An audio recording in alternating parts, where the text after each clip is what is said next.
नमस्कार, मैं उपेंद्र यादव आपके अपने YouTube channel education plus academy पर आपका स्वागत करता हूं। आज हम लोग कक्षा 7 भारतीय वन बुक का एक्सरसाइज 2 का एच सोल्व करने से पहले परिमेय संख्याओं के कॉन्सेप्ट के बारे में समझते हैं। देखिए, परिमेय संख्या क्या होता है। तो परिमेय संख्या हम लोग किसको कहते हैं, तो वैसी संख्या जिसे हम लोग p/q के रूप में लिखते हैं। ठीक है, वैसी संख्या जिसे p/q के रूप में लिखा जाता है जबकि q 0 के बराबर नहीं होना चाहिए। जिसे p/q के रूप में लिखा जाता है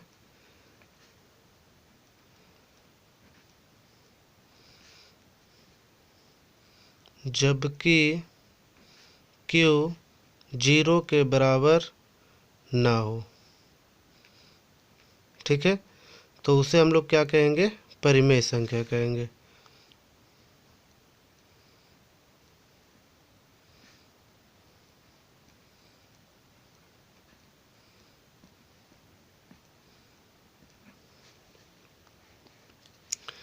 एग्जाम्पल में देख लीजिए, 4/5, 6/7, 3/2 है ना, माइनस वाला भी हो जाएगा, -3/2 ले लेते हैं इत्यादि।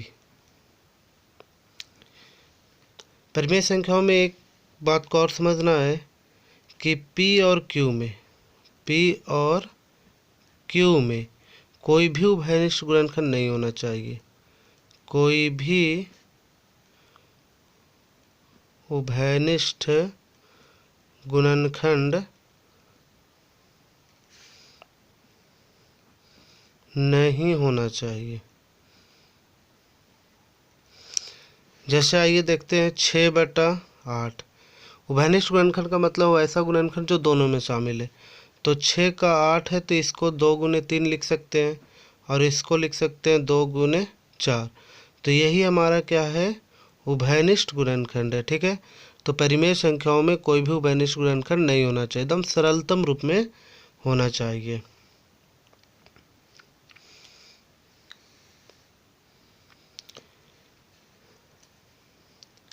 अच्छा, परिमेय संख्या की आवश्यकता क्यों पड़ा।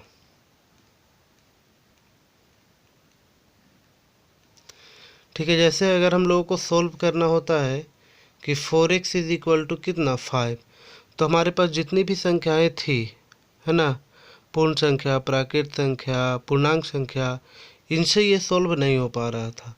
तो इसके लिए एक नई प्रकार की संख्या लाया गया जिसे हम लोग क्या कहते हैं, परिमेय संख्या। तो ये 5 हो गया और ये गुना में 4 है तो ये बट्टा में आ जाएगा इधर। तो 5 कितना हो गया, x का मान 4 हो गया, है ना। तो हमें इस प्रकार के इक्वेशन को सोल्व करने के लिए एक नई प्रकार की संख्या की आवश्यकता थी, है ना, और वही संख्या हमारा क्या है, परिमेय संख्या है। आइए आगे बढ़ते हैं परिमेय संख्याओं के रूप के बारे में, यानी कौन कौन सी संख्याएं परिमेय संख्या हो सकती है। तो परिमेय संख्या याद रखिए, परिमेय संख्या को p/q के रूप में लिखा जाता है और p/q में q का जो मान होना चाहिए वो 0 नहीं होना चाहिए। जैसे आइए इसी में देख लेते हैं 6/0, ये हमारा परिमेय संख्या नहीं है। 3/0, ये भी परिमेय संख्या नहीं है। परिमेय संख्या का रूप, यानी परिमेय संख्याओं की कौन कौन संख्याओं में पाया जाता है। तो आइए चलते हैं पहले भिन्न संख्या। भिन्न संख्या भी क्या होता है, एक परिमेय संख्या होता है। भिन्न संख्या भी क्या होता है, एक परिमेय संख्या होता है।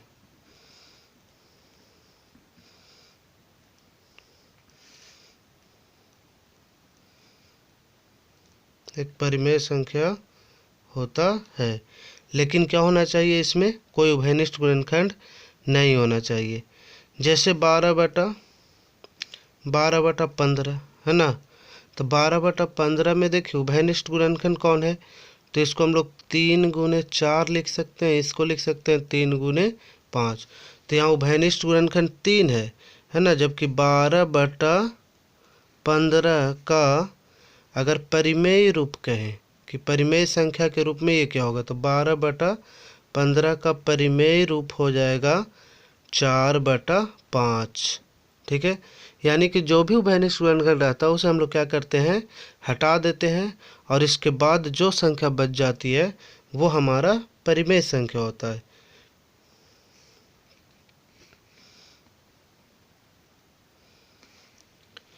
एक एग्जांपल और ले लेते हैं, जैसे 3.2/3। ठीक है, तो 3.2/3 को हम लोग क्या करते हैं, सोल्व करते हैं। तो ये हो जाएगा 3×3 9 और 2 11, 11/3। तो ये हमारा ये भी एक भिन्न है ना। कौन सा भिन्न है, तो इसके बारे में हम लोग पढ़ चुके हैं, ये मिश्रित भिन्न है। ठीक है, या मिश्र भिन्न है। तो 11/3, तो 11/3 भी क्या है, एक परिमेय संख्या है ना, एक परिमेय संख्या है। ठीक है,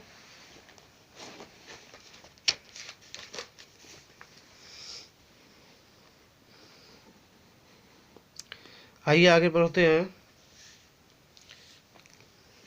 पूर्णांक संख्याओं के बारे में। ठीक है, तो ये पूर्णांक संख्याएं क्या होती है, तो धनात्मक और ऋणात्मक संख्याओं को हम लोग क्या कहते हैं, पूर्णांक संख्या। धनात्मक 0, ठीक है, और ऋणात्मक, धनात्मक और ऋणात्मक संख्याओं को हम लोग क्या कहते हैं, पूर्णांक संख्या कहते हैं। जैसे हमारे पास दो प्रकार की संख्या है, एक धनात्मक संख्या है और दूसरी जो संख्या वो क्या है, ऋणात्मक है। तो देखिए 0, ये 1 2 3 4 है ना, इधर -1 होगा, -2 होगा, -3 होगा, -4 होगा। तो इधर की जितनी भी संख्याएं हैं, ठीक है, ये सब संख्याएं ऋणात्मक है ना। इसमें माइनस का साइन लगा हुआ है, तो माइनस की जितनी भी संख्या है उसको हम लोग क्या कहते हैं, ऋणात्मक संख्याएं। ठीक है, और इधर की जितनी संख्याएं हैं, 0 के बाद की संख्याएं, वो सब के सब क्या है, धनात्मक संख्या है। और ये वाली संख्या जो है 0, ये न तो धनात्मक है, न तो धनात्मक है, और न ही ऋणात्मक है। ये स्वतंत्र रूप में है, न तो धनात्मक है और न तो ऋणात्मक है। ठीक है, आइए आगे बढ़ते हैं। तो जैसे हम लोग ले लेते हैं -5 है ना। अब ये परिमेय संख्या है कि नहीं, इसका पता हम लोग कैसे लगाएंगे, तो ये -5 है, इसको हम लोग बटा करके 1 लिख सकते हैं, -5/1। तो -5/1 देखिए P/Q के रूप में है कि नहीं है, -5/1 P/Q के रूप में है। अगर P की बात करें तो -5 और Q का बात करेंगे तो 1, यानी कि ये 0 के बराबर तो नहीं है। तो नीचे में अगर हमारा 1 है तो ये क्या हो जाएगा, परिमेय संख्या हो जाएगा। अगर हम लोग ले लेते हैं 6, तो 6/1 इसे लिखा जा सकता है, ये भी P/Q के रूप में है। तो Q की बात करें तो कितना हो जाएगा, यहाँ 1 हो जाएगा। ठीक है, तो पूर्णांक संख्या भी क्या होता है, परिमेय संख्या के रूप में होता है। भिन्न संख्या भी क्या होता है, परिमेय संख्या के रूप में होता है, जबकि उसमें कोई भी उभयनिष्ठ गुणनखंड नहीं होना चाहिए, यानी मतलब कि वैसा गुणनखंड नहीं होना चाहिए जो दोनों में शामिल हो। ठीक है,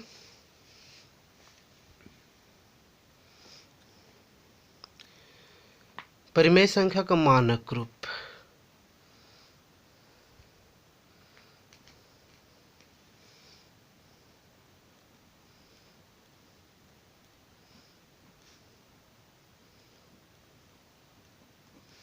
परिमेय संख्या का मानक रूप, परिमेय संख्या का मानक रूप किसको कहेंगे, ऐसे हम लोग इसको सीधा समझते हैं। देखिए परिमेय संख्या का मानक रूप उसके कहेंगे जब अंश और हर का मासा, अंश और हर का मासा, मासा मतलब महत्तम समापवर्तक है ना, HCF।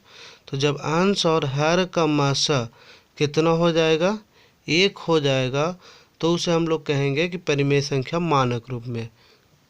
जब अंश और हर का मासा कितना हो जाएगा, 1 हो जाएगा तब उसे हम लोग क्या कहेंगे कि कोई भी वह संख्या क्या है, मानक रूप में है।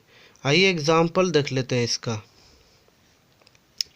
जैसे 5/6, 5 और 6 का मासा है ना, तो 5 और 6 का मासा, तो 5 और 6 का मासा कितना हो जाएगा, तो 5 और 6 का मासा हो जाएगा कितना, 1। ठीक है, तो हम लोग कहेंगे कि 5/6, 5/6 मानक रूप में है, मानक रूप में है।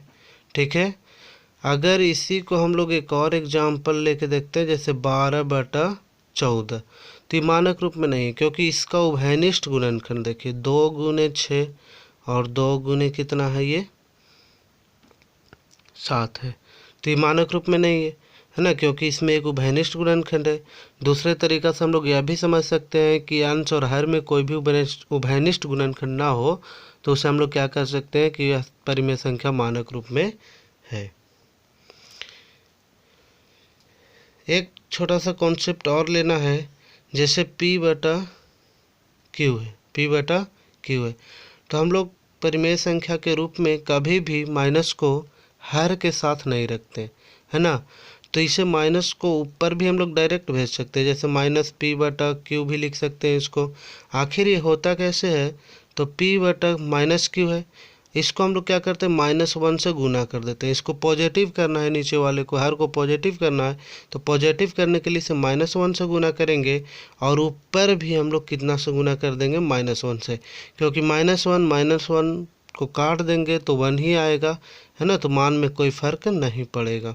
तो P में -1 से गुना करते हैं तो -P होगा, और ये माइनस और ये माइनस प्लस हो जाएगा, तो हो जाएगा +Q। यानी कि अगर हम लोग P/-Q को लिखना चाहे तो -P/ कितना हो जाएगा, Q। याद यही रखना है कि परिमेय संख्याओं में, ठीक है, हम लोग कभी भी हर को माइनस में नहीं रखते। ठीक है, आइए आगे बढ़ते हैं। धनात्मक और ऋणात्मक परिमेय संख्याएं।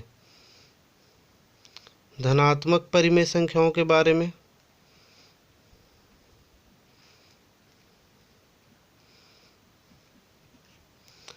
धनात्मक परिमेय संख्याओं के बारे में, ठीक है, यानी वैसी संख्याएं जो क्या मिलेगा, हमें प्लस साइन के साथ मिलेगा है ना, पॉजिटिव मिलेगा, तो उसे हम लोग क्या कहते हैं, धनात्मक परिमेय संख्याएं कहते हैं। जैसे देखते हैं कि 5/6, 5 कितना है, 6, तो 5/6 क्या है, धनात्मक है या ऋणात्मक है, तो 5/6 में हमारा साइन क्या नज़र आ रहा है, इसका पॉजिटिव है, कुछ नहीं है तो पॉजिटिव साइन है, तो ये धनात्मक हो गया। 2/3 है ना, ये भी धनात्मक हो गया। अगर हम लोग करें -5 बटा -6, -5/-6, तो यहाँ अगर माइनस माइनस की बात करें तो देखो ये 5/6 माइनस माइनस, इसको भी हम लोग -1 से गुना कर देते हैं और इसको भी हम लोग -1 से गुना कर देते हैं, तो -1 से गुना करेंगे तो ये पॉजिटिव हो जाएगा प्लस में, और 6 में गुना करेंगे तो ये भी पॉजिटिव हो जाएगा प्लस में, तो ये हमारा क्या आ गया, धनात्मक मान आ गया। तो इसको हम लोग क्या कह सकते हैं, यह एक धनात्मक परिमेय संख्या है।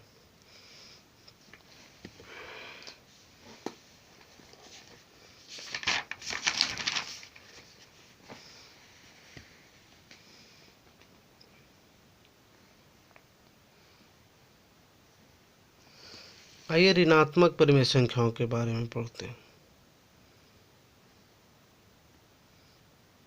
ऋणात्मक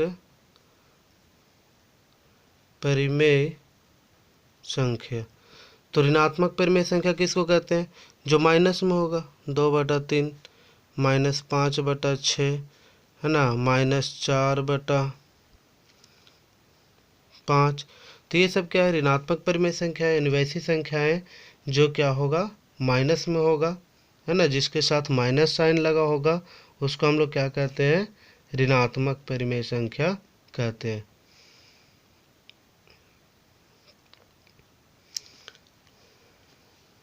ठीक है। अगला संख्या रेखा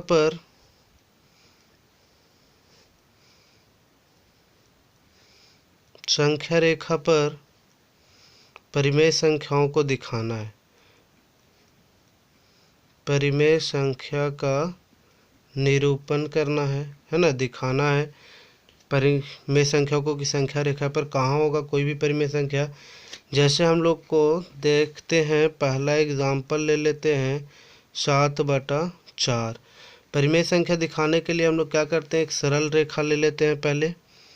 ठीक है, सरल रेखा।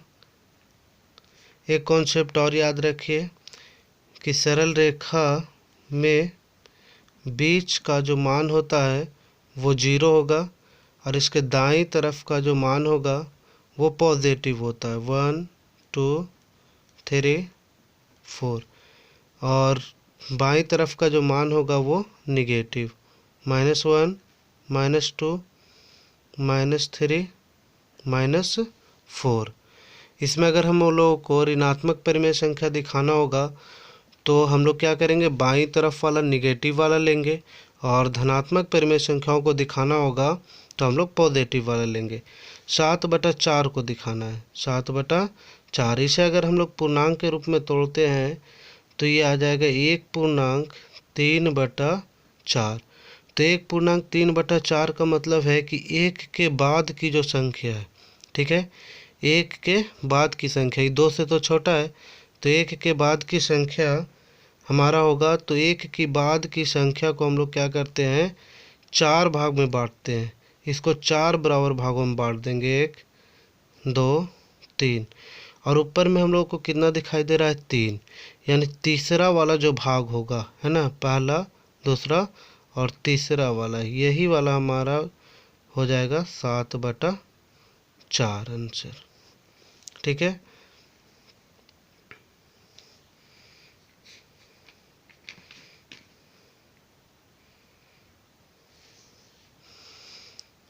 अगर -3/2 को दिखाना है,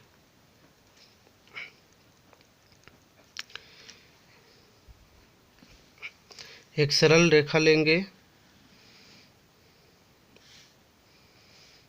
यहाँ हम लोग 0 लिख लेते हैं, माइनस की तरफ चलेंगे, ये 1 और ये 2, इधर से -1, बराबर बराबर दूरी पर रहेगा ये -3, यानी 3 को 2 भाग में बांटना है। अगर नहीं समझ में आता है तो इसको हम लोग क्या कर सकते हैं, 1/1/2 कर सकते हैं।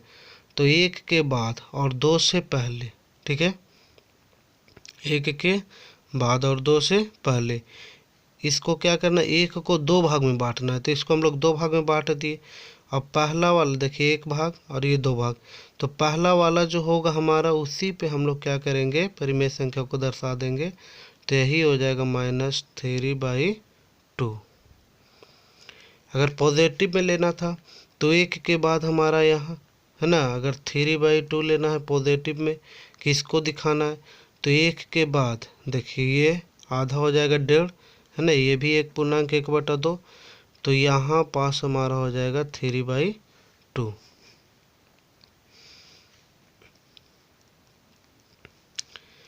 अब कौन सी परिमेय संख्याएं बराबर होगी, परिमेय संख्याओं की समानता।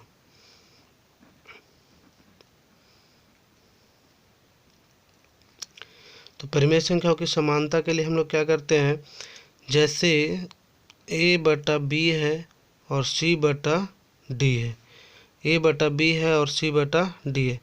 यदि परिमेय संख्याएं बराबर होगा तो a में d से गुना करेंगे और b में c से गुना करेंगे, तो दोनों तरफ की जो संख्याएं आएगी वो क्या हो जाएगी, बराबर।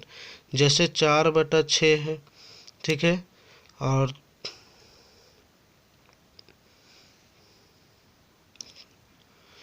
को ले लेते हैं 2/3, और इसको ले लेते हैं 4/6। तो दोनों तरफ गुना करेंगे इसको, है ना, तो 6 दूनी 12, इसमें इससे गुना करेंगे और 4/3 कितना हो जाएगा, 12।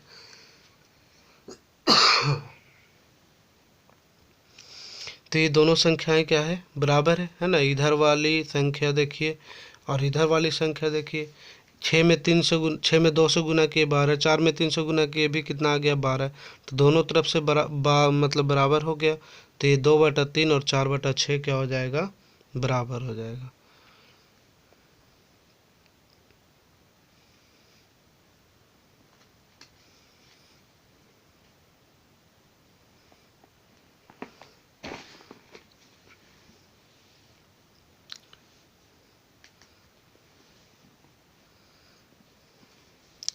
देखिए, अगर हम लोगों को पता करना हो कि अगर भिन्न समहर हो, भिन्न क्या हो, समहर, जैसे 4/5 है, 6/5 है, 3/5 है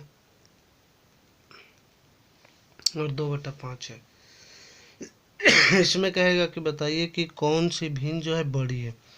तो अगर हर सब का बराबर हो, हर क्या हो, बराबर हो, तो जो बड़ा होगा है ना, अंश जिसका बड़ा होगा वही भिन्न क्या हो जाएगा, बड़ा। जैसे 6/5 बड़ा होगा। अगर छोटी भिन्न पूछेगा कि छोटी भिन्न बताइए और अंश सब हर सब का बराबर हो, तो जो छोटा होगा वही क्या हो जाएगा, इसका आंसर 2/5 आंसर हो जाएगा इसका।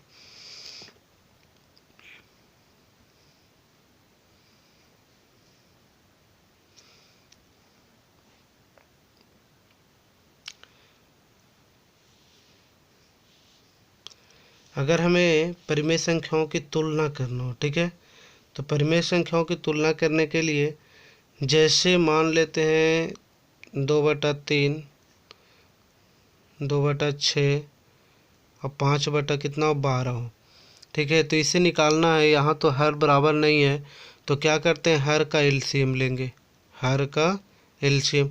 तो हर का एलसीएम आएगा 12। तो 2/3, 2/6 और 5/12। तो हर को 12 बनाना है, कितना से गुना करेंगे, 4 से। जितना एलसीएम आएगा है ना, हर में उतना ही लाना रहेगा। तो 4 से ऊपर भी गुना करेंगे, इसको 2 से गुना करेंगे, इसको भी 2 से, इसको 1 से और इसको 1 से। अब हम लोग इसको क्या करते हैं, तो 4 में 2 से गुना करेंगे 8/12, ये हो जाएगा 4/12 और ये हो जाएगा 5/12। अब हमारा समहर आ गया है ना, सबका हर बराबर आ गया। तो कौन सी बड़ी है, अगर बड़ी पूछेगा तो बड़ी संख्या हमारा जिसका अंश बड़ा वही बड़ा हो जाएगा 8/12। अगर छोटी पूछेगा तो जो जिसका अंश छोटा होगा वही हो जाएगा, यानी 4/12 हो जाएगा।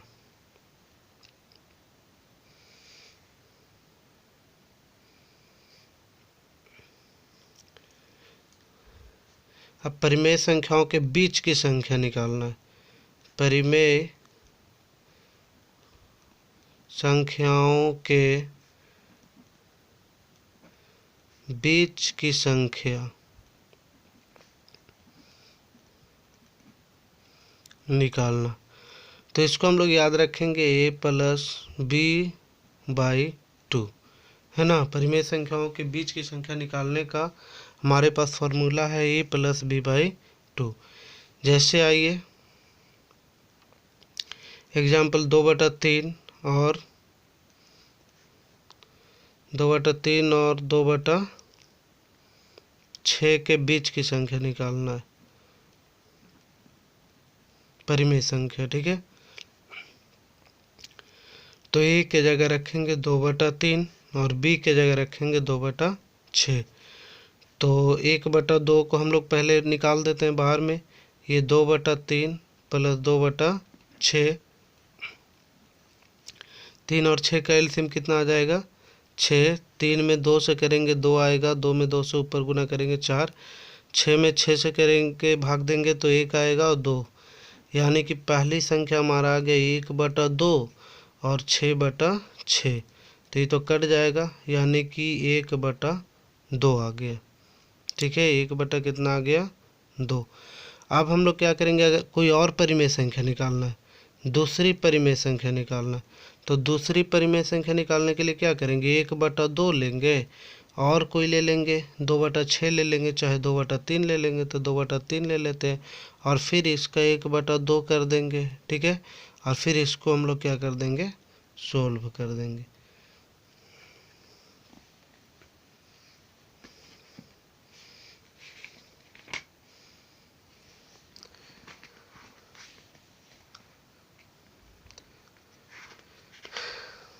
ठीक है।